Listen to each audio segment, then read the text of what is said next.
Finally handsome. 10 tracks, straight fire. I'm self-proclaiming myself as the best rapper in Louisville right now, right here. Right here, right now. Before Jack Harlow would drop his track Silvia, Through the Night, and What's Poppin', which peaked at number 84 on the Billboard Hot 100. What that? What that? What that? What that? Before Jack Harlow would collaborate with the boys from Lyrical Lemonaide, Bryson Tiller, Camp and Rhino from Love Live Serve. Before Jack Harlow would clock in close to 400,000 followers on the gram. Nah, you know, I just grown up a lot since then. I've added some vices. Okay. I've thought about things. I've thought things through, so. Alright, I'm actually pretty excited to be taking a break from the TikTokers as we got some real genuine talent we're featuring here today. Now, Jack Harlow, he is a man making moves with a whole lot of buzz, which is all part of the master plan he's been making for himself since the age of 12. Now, his obsession with lyricism and frequent release of mixtapes, it quickly made him a local legend in his hometown of Louisville, Kentucky. And by the time he was in his freshman year of high school, well, he was already having meetings with the likes of Def Jam and Atlantic Records. But Jack, he didn't take a deal right away, and he's been very calculated in his rap journey. Now, he even declined to be on an MTV reality show about up-and-coming rappers. Yeah, this kid, he's taken a lot of thought about his rap journey. He's actually taken a whole bunch of his old music videos and photos off of the internet because he didn't want the old stuff to diminish his credibility. Yeah, this guy, he's really put a lot of thought into things.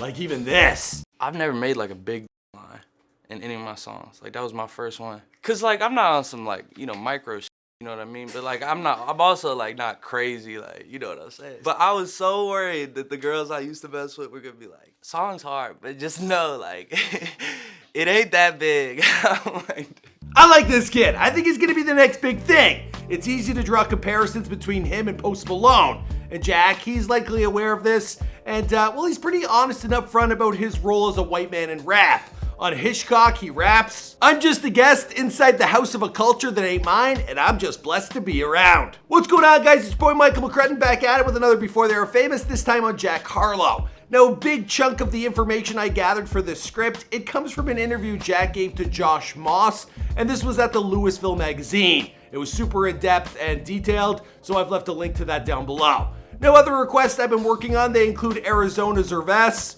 I think that's how you say it. By the time I make the video, I'll have figured it out. I need you guys to keep letting us know who's next in the comments down below, and I'll see you after the intro.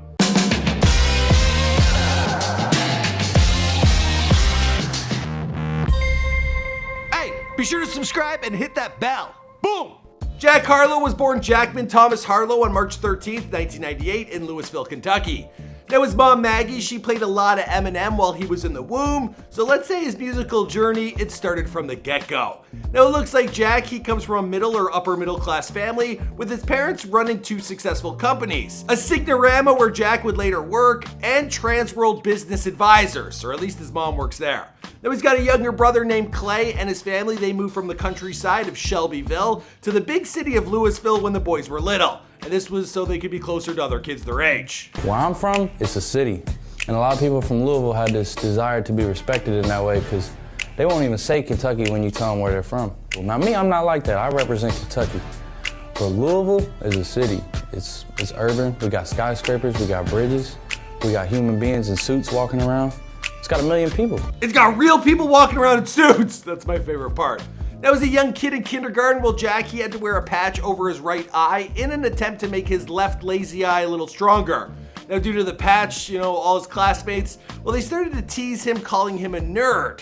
And in response, well, he learned all the words to Weird Al Yankovic's parody, White Nerdy, and he would rap it to those same kids. All of a sudden, them bullies, well, they turned into friends. That lazy eye, it turns out, is the reason why Jack's always seen sporting his glasses. But it all makes sense because growing up, he says he was a massive fan of the Harry Potter books. He was also into another series known as Warriors.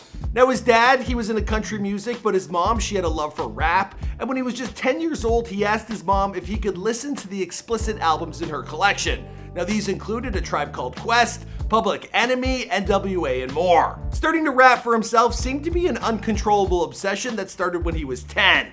Now, Jack, he told his dad one day when he was in middle school, "Every time I hear anybody say anything, I try to rhyme. I'd be at soccer practice and I heard words, anything multi-syllable, and would just start rhyming." He described this almost like his own personal puberty. Now by 12 years old, he had made up his mind about his future, and he asked his mom, "How do I become the best rapper in the world?" Her answer, it was an encouraging one. Now she had just read the book Outliers, which popularized the theory that the secret to greatness is 10,000 hours of practice.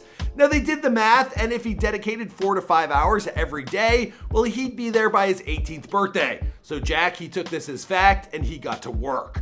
Now in the 6th grade, well, he used a microphone from a Guitar Hero game console, and he also used a laptop to record his first rhymes. Working with a friend known as Copeland Gravy, well, they put out a Harlow featuring Cope CD, and they titled it Rippin' and Rappin'. For this, they burned 40 copies, and they sold it to all the kids at Highland Middle School for $2 a piece.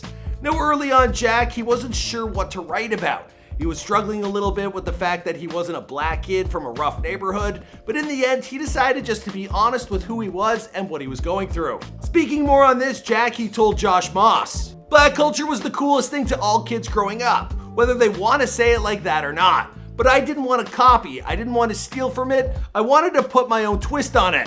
Tell my own story." He also struggled with schoolwork and his music obsession. It left little time for homework, with him often falling asleep in class. But it sounds like his teachers, well, they were pretty encouraging.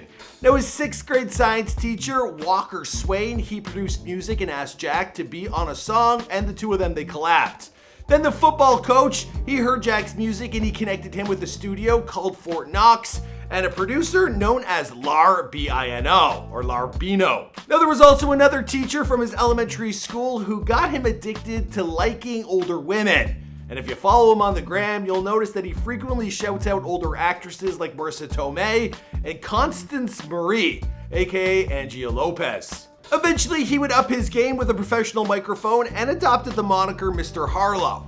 Now in the 7th grade, he gave away 100 copies of his first solo mixtape, Extra Credit, and this time, well, he didn't even charge the $2. Nobody's gonna be messing with this. It's gonna be hot, and like, I'm bragging, and I'm hyping it up, but it's dope. In his junior year, he put out Finally Handsome as Jack Harlow, and he started posting videos to YouTube.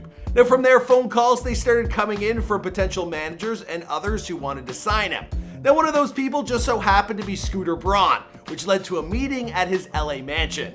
Another meeting with Def Jam happened in New York, as well as Atlantic Records in Los Angeles, all during his freshman year. Personally, music speaks for itself. You know what I'm saying? Like, just go out there and download it, and I know y'all will mess with it.